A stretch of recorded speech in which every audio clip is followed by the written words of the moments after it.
কুতুববাগ দরবার শরীফ বন্দর নারায়ণগঞ্জ আসতে চান, এই ভিডিওটি তাদের জন্য।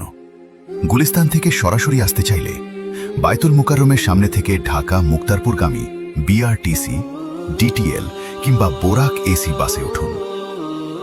এই বাস মদনপুর বন্দর সড়ক হয়ে সরাসরি কুতুববাগ দরবার শরীফের গেটের সামনে নামিয়ে দেয়।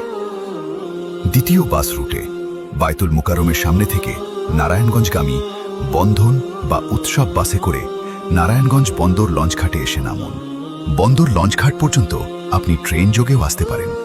ঢাকা কমলাপুর স্টেশন থেকে উঠে সরাসরি নারায়ণগঞ্জ স্টেশনে নামুন, যা লঞ্চঘাট এলাকার কাছেই অবস্থিত।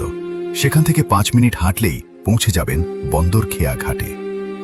নৌকা বা ইঞ্জিন চালিত ট্রলারে খুব অল্প সময়েই নদী পার হওয়া যায়। নদী পার হয়ে রিকশায় বলুন কুতুববাগ দরবার শরীফ অথবা বাবা জাকির শাহ দরবার।